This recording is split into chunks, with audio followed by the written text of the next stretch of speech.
Hey,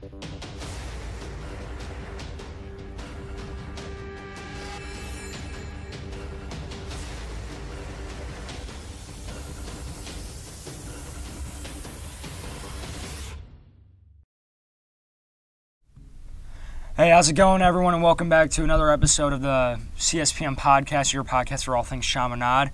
This week, we're going to be talking about Heritage Week, recapping how all that went down, how next week is Mission Week. We've also got MLC trivia, hockey playoffs coming up, and more basketball. It's going to be a good one, Mark. What's up, guys? Glad to be back, filling in for Cooper Benedict again. Hopefully, we'll have a three-person next week. Yeah, I think the plan's to have all three of us next week, and also I was talking to Terrace, might be bringing him on next week for the podcast to talk to him a little bit more in depth about the basketball team. The Slim Reaper. And the Slim Reaper, yeah. He's been playing great recently. But anyway, so this week at Chaminade was Heritage Week.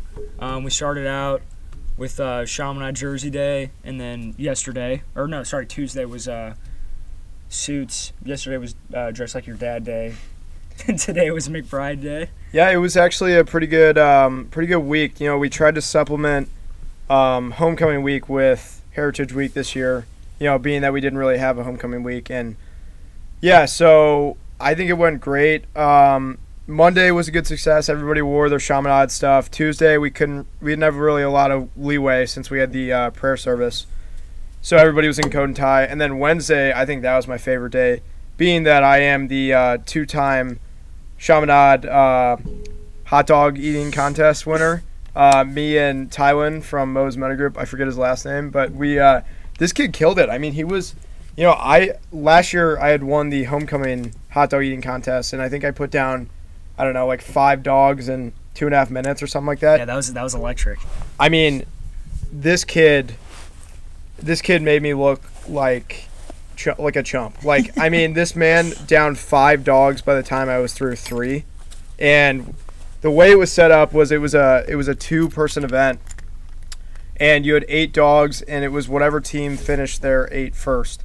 And I thought I was gonna have to carry the brunt of the dogs, the dog eating, but this kid, I'm passing the torch to this kid, and he's gonna keep the Montclair eating contest legacy going, and I'm really, really proud of him. And not to mention, we were all dressed like Dad, so that was great. No, he stuck in there with the big guys. It wasn't middle school separated from high school. It was just one middle school, one high schooler from each house. And I think, did you barely beat him, or did you guys finish at the same time? Or well, it was a team. So it was a team. Yeah. Okay. So he would have won outright, but since we were on the same team, we just killed everybody. I think the closest house had 5 dogs down, and we had 8 down. Yeah. So you guys both killed it, and he beat out a lot of the other high schoolers. That's the dynamic deal right there. Dude, I was impressed. I was shocked by because I was worried that we weren't carrying our weight, and then Ted had announced over the PA that Tywin was through 4 after I was down 2, and I was like, all right, well, I'll see you.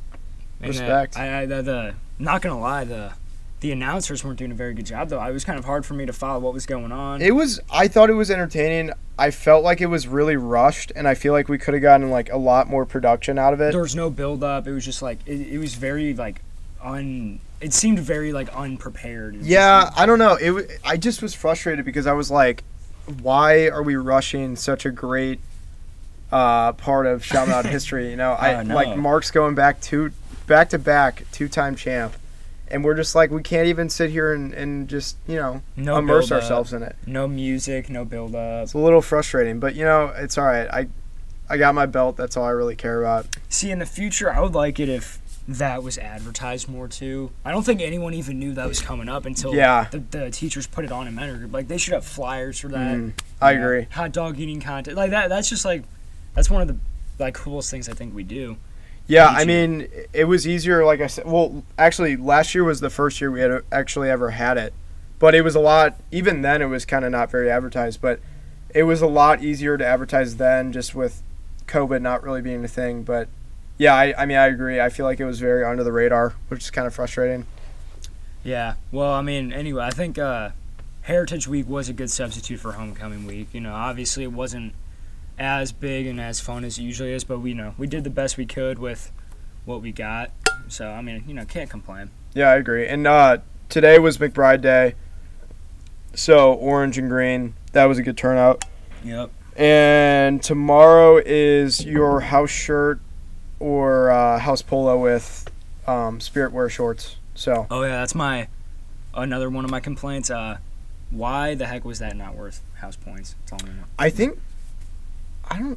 I guess it's not. I thought it was maybe, but I think it was like just the fact that it didn't want to come off as like maybe like a chore to dress down. I don't know. No, not that the hot dog eating contest. Oh yeah, okay. Yeah, I don't know. I mean, Sorry, I'm going actually back to that. no, yeah, we're doing a little rewind, but actually I have a funny story to tell. So Mark Shapiro was he was the high school contestant for Gray House, and he was 3 dogs down, and I mean he looked like a balloon that was about to pop. And like perfect last year. Yeah, exactly. He was fortunate enough to find the trash can, but he was he put his life on the line for the Gray House. He threw up, and he was looking at everybody. He's like, I think somebody had said, "I can't believe this wasn't for house points." And he literally looks at everybody. It's dead silent. He's like, "This wasn't for house points." He was like, "Oh my god, it was so funny." I mean, that's the most ridiculous thing ever. It really was. Kids are putting their lives on the line here. I mean, somebody could have choked on a glizzy. It was dangerous. On a glizzy. No hazard pay. Just doing it for your pride. But you could have got some glizzy fat in your heart, and you could have had heart failure. Yeah, it could have been bad. Anything could happen. Well, whatever. McClare House is still in the lead, so. Yeah, baby. That's all that matters. We taking the ship, here. baby. We taking the ship this year. McClare is just notoriously just so mediocre. And yep, that's me and Ted made a promise that we would not continue the mediocrity of the McClare House. The men in black are taking the cup. You heard it here first. Taking the cup. Up by a point still. Yes. Meyer House closing in. Meyer House has, I think, won twice since I've been to school here. Didn't they win last year? Yeah, and if Carson Glenn wins a house cup, I don't know what the point of life is. I mean, if he leads a house to a house cup, this must be rigged. But we also got to realize it's really Ryan Jenks. I mean, he's carrying the team. Like this is a solo squad win here. if this ends up, and it's just like Ryan Jenks is. Absolutely carrying. Yes, his shoulders are killing him. His neck's killing him. He's carrying Carson and the rest of the Meyer House. And the boys in yellow are struggling. They're in dead last. Now, right? Yeah, and I've told Pedro and Jimmy this. I think that both of them are great house captains, but I think the combination of them is just it's not. They don't see eye to eye. Exactly. Well, not even that. It's just like. They both, I think they're very similar in their characteristics that make them a good captain. Mm-hmm. But I think why me and Ted work so well is because we have a good push and pull because he's very, he's kind of the base and I'm kind of the wild card. And it's like, he brings me back down to earth when I go a little nuts. And so I think it works pretty well. But, like I said, they're both great captains. I just don't know that the chemistry between them works too well. Yeah, I mean, could that be said for the other two houses? Meyer and McClare are really the only two now that are even in contention to win. The other ones are so far behind. I mean, I don't know if they're out of it, but they're so far behind. Well, Gray got a good push from the Quiz League because, I mean, we didn't do too hot, but that didn't really matter, and it was good because Gray won it. Because if Meyer won it, it would have been bad news. But they got a good push, and O'Donnell's. I mean, everybody's still in it because I mean. The house show could do so much. I forgot about the house show. That's right. So, we'll see. I mean, really the only ones that are kind of struggling is Lumber, and I've heard that their house video is not looking too hot either, so that's probably not very good news for them. Is the Red Devil Relay going to happen? I don't believe so. I think personally we could do it. I don't think they're going to do it. I mean, if we just are masked, it's like... Preaching to the choir. We already all, like... I mean, if you think about it, when we're in class, we already all touch the same stuff, and we're already in the same vicinity. Well, and you also got to think about it this way. So COVID takes a lunch break when we eat lunch, right? Yeah, this is. So wouldn't you think when we don't have school, it would take a break then too? Like if it was a field day, they're like, oh, COVID's like, oh, I don't want to go to school today. I just want to do I want to play over under and I don't know, watch some competitive sports. No, it's funny. Like you'll be in class and. You'll even have your mask slip down your nose and like, oh, put it right back on. But then the second that it's lunchtime, it's like it's gone. Like no one cares, no one talks about it. And then the second lunch is over, super strict. Back again. on it. It's like, you know, everybody needs a break, but COVID has a work ethic, and it is to the point. When lunch is over, it's going again. You know, but it doesn't stop until lunch starts. Exactly. Yeah. You know, I mean, yeah, I'm gonna bring this up. It's a touchy topic for seniors, but why can't we leave for lunch? Doesn't make any sense, Why but can't we leave for again, lunch? you know, there's not a lot of logic behind the thought. But, you know. We already get so few senior privilege. We're probably not even going to get a senior prom. We already didn't get a junior prom. Yeah. Now we're probably not going to get a senior prom, and we can't even leave for lunch. We don't get anything. We get to come late if we have Act Lab first or leave early, and that's it. Well, here's the key, though, Kevin. Do we have to be approved to leave for lunch? Sure. But also, you know, you could also take a very long bathroom break and maybe just happen to use the bathroom at, I don't know, Grassi's or maybe Breadco. Just, you know, like there was somebody in the library bathroom. You didn't want to annoy them.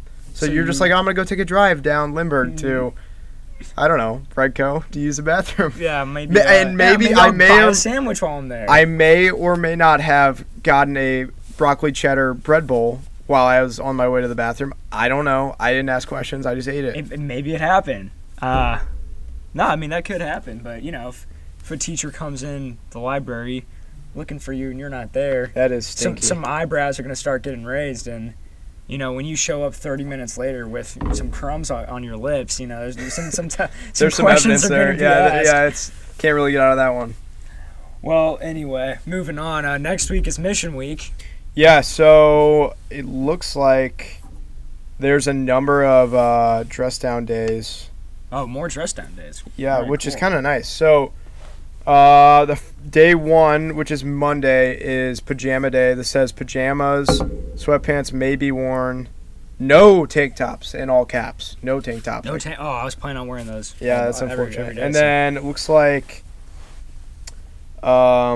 so Tuesday is any sports jersey with khakis or athletic shorts. That's real original. We just did that on Monday. Yeah. And Wednesday is retro throwback. I actually like that one a lot. That one's cool. That's a good one. So this says tie-dye shirts, 70s or 80s shirts. Jeans are acceptable. No ripped or oversized jeans allowed. All right, I'm advocating that we replace the jersey one for cowboy themed. I actually like that I because texted you about that earlier. You did. This week. You asked me, and I was like, "Dang, that would have been a really good theme." And I think that would have been really funny to see everybody dress up like that. And I just got cowboy boots, so I kind of want to flex. So I'm not gonna lie, that's a part of it. But and then moves on to Thursday, which is lumberjack, which is quite unfortunate because I think this is when we would have our lumberjack breakfast in the morning. So it says flannel shirts with jeans. I'm going to be wearing jorts. Some others can follow me. Go ahead and do it. This says, again, no ripped or oversized jeans allowed. And they wrap up the week with a red out on Friday. And this says red collared or T-shirts with either red pants or shorts or school khakis or Chaminade shorts. See, next Friday it should have been McBride Day. Yeah, I think honestly what we were going for is like Throwback Thursday, but I think it just happened. I mean, I agree. Yeah. And I think Seaward was actually talking to us about how he was going to – I think Fernandez had maybe approached him asking if we could have a McBride dress-down day next Friday. So okay. I mean, yeah, it's McBride night, so. It's really unfortunate we can't go because that was awesome, dude. I missed those nights. We might be able to attend, but, you know, there won't be yeah, I mean – for, media, but exactly. There won't be any, fans or anything. Yeah, which is just – I mean, I meant, the sense of the student section. Yeah. I think that was our silent night. I believe it was. Game, right? The silent night game. You know, we don't cheer until .10 or 11. 10, I think so, yeah. 10? Okay, yeah. That was always fun with the newspapers. Just sitting there acting like nothing's going on. And then .10. Whoever scored the 10th point was always the man. Mm-hmm. You know, always felt good. Yeah. Yeah, well, you know, not having student sections is not ideal at all. It's brutal. Yeah, well, anyway, we got MLC trivia coming up. Yeah, so not next Saturday, the following Saturday. So let me pull up what date that would be. Anyways, it's so you have to sign up in advance because we have to plan ahead with the seating. In the past, you could just show up, but you can't do that this year. So that will be Saturday the 6th, day before the Super Bowl. You know, get a little trivia in, get a little mass in before. Then I think it's BYOD, bring your own dinner. BYOD. Okay. And just it's pretty fun. I'll be crafting up the questions, and I'll be on the MC. So if you guys want to come down on Saturday night, it's a great time. I'll be there. I'll be entertaining you. I think what we need to do is have a trivia night, but in regards to sports gambling, considering that is such a bad problem. It's an epidemic. Yeah, it's such an epidemic. And I'm fully immersed in it. You're fully immersed in the epidemic. Yeah. I think we need to have a trivia night, one night this year, where the kids who sports gamble and see what they think. Like what game? Like have a game. Describe a game, but don't give the exact date, and be like, how much money did Mark Scott lose on this game? Yeah, something like that. See, the funniest part about the sports betting, kids who sports bet, and I was in an argument with Dan over this last Black Dan King. This is what it's so funny. You will sports bet and you'll lose $500 in a month, and then 1 week. Well, let's not close the losses here, okay? We only talk about no. the Listen, wins. Yeah, this is what I'm talking about. And then 1 week you'll go up $30, and then the person who's like that, I'm up 30. Yeah, really, baby. you're down 470. No, that's but not you're the way saying you think I'm about up it. 30, and yeah, that's what Dan was saying. That's a terrible way to look at it. But you're really down 470. TVO, baby, positive vibes only. And see, this is why you guys are in debt. I am not in debt. You're not. I've experienced great joys and losses. I don't look at it a dollar sign aspect. I look at it how much excitement I've gotten out of it. Well, Mark Scott is not condoning sports betting right now. Absolutely not. For those of you who are listening and don't do it, allegedly, it's not the smart decision. I've never sports betted. And don't start. I was very close a couple times, but I just kept thinking, don't start. My losses will be greater than my gains. Yeah. And then I'll be the one saying I'm up 30 when I'm really down 470. We don't Yeah. want that. Well, we got the hockey playoffs coming up. Yeah. So our first game is Friday at Maryville against SLU. And it's a round robin tournament. And let me clear the air real quick. On the previous podcast, we had talked about the hockey team being eliminated from the playoffs by CBC. That was indeed not the case. It was fake news. We've had a lot of fake news. We have had a lot of fake news. That was a false allegation I had heard from MarkScott.com, and I am sorry. And I want to apologize to Mac Ryan specifically because he was the one that had pointed it out to me. Yeah, so we are fully alive. We're still here. We are so here. And so it looks like we have SLU on Friday at Maryville. No student section per se, but God forbid if you walked in and watched the game, supported a little bit. The next game looks like it's on Saturday against Fox at Merrimack. And we wrap up the round robin on it looks like Tuesday or Wednesday, the 2nd of February against Lafayette, and that's at Maryville again.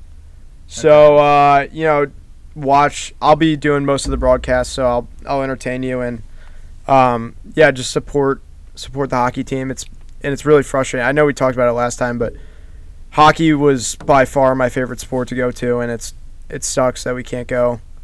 The games were fun always. Hockey's the one sport where there's really no filter.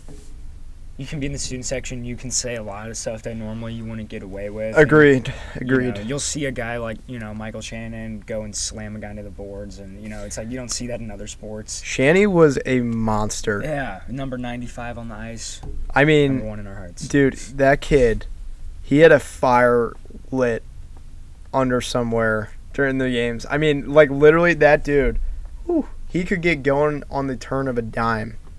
And he was our enforcer for sure. He was nuts, man. I mean, in a good way. For sure. I mean, he was the heart of the team. It's really funny how, like, you look at the way people act on a hockey ring and just, like, if you could translate that into society, how, like, can you imagine, like, going up to a random guy on in the street and just taking a hockey stick and just, like, breaking his arm with it? Oh, yeah. Yeah, no, honestly, I think that's why a lot of, like, especially football players, I mean, they are hitting each other constantly.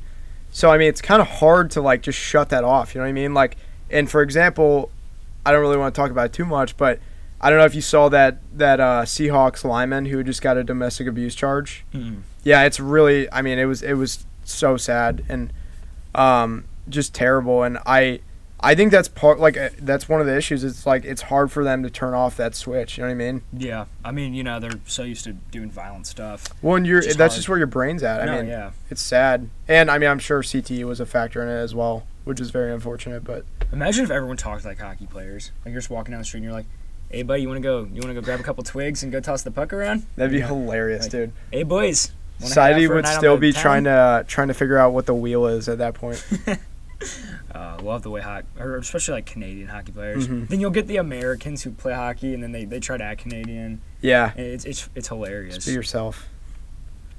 Yeah. Stop trying to conform, guys. Thank you, Mark, for those positive words. Of course. All right, we're gonna hand basketball over to Kevin, as he knows more about it than I do.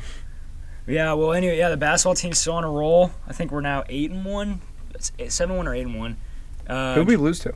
Vashon. That's the one game. It's a good loss, I guess. Yeah, I mean, you can call a loss good. We shot ourselves in the foot a lot, but I think it was a good game to grow in. I'm gonna be honest. I think the team needed to lose a game to kind of humble themselves. Because now I was talking to Owen today in Aclab. Oh, great. Yeah, Owen Boyette, the manager. Shout out Owen.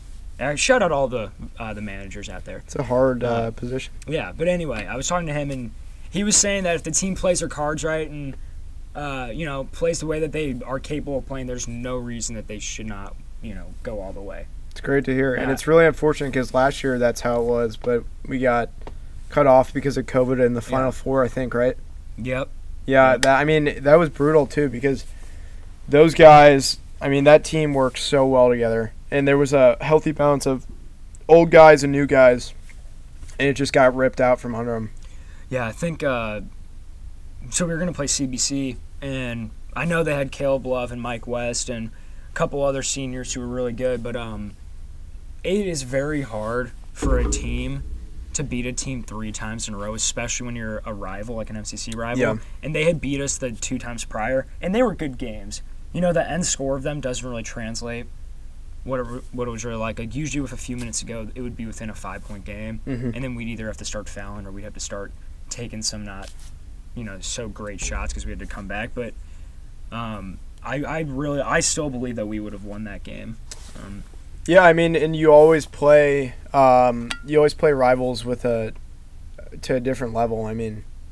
A game where you're playing your rival is just so much different. The atmosphere is different. The style of play is different. It's just everything's different. And yeah, I guess they just had the upper hand last year, but looks like we had the upper hand this year. So yeah, we're good. We're undefeated in the MCC still, which is crazy for any sport, but especially basketball. Yeah, we're looking good. We're playing again tonight against Marquette. Mark and I are going to be commentating it, so tune in to that. I don't think this will be out by the time the game starts, but still tune in. How about we get a little score prediction going? All right. The time is 3:30. The game starts at 6:30, so this is before. We're not. If one of us gets it dead on, don't claim like Missouri Lottery, you owe us $1 million. Yeah, if we guess this dead on, I'm gonna say 67-49. Chaminade. Is Marquette solid? They're yeah. I'm gonna go with 68 because I can't say the other number, and you can say it. Well, all right, well, I'll go there. 69 to. I'm gonna go with 47, my old lacrosse number. Okay, so I'm guessing 67-49. Mark's guessing 69-47. Little 2-point differential on both sides. But you're guessing Marquette's winning? No. I'm just joking. Clowning. All right, so we got. If one of us gets it dead on, I think the listeners owe us exempt from the rest of our semester. I kind of agree there. I think we should just get A's. Yeah. Okay. Agreed. If senior second semester senior year wasn't already a pass-fail basis, but yeah, and we should get facts, and we should get state rings if we win state. Agreed. Coach Bennett, you heard it here. Heard it here. We get state rings if we guess the score right. And we're both within 2 points of each other, so we'll say if it's 68-48. We'll say we're both right. Yes. If it's dead between our scores. Okay, well, anyway, basketball is looking good. Same thing happened to soccer, how we were just saying how if we played, there's no reason we should have lost a game. So, that happens sometimes, though. Nothing you can do about it. That's just sports. Yep. But anyway, that's week 3 of the CSPN podcast. Sorry, this one's coming out a little bit later. Tuesday was complicated, so we're recording this on Thursday instead.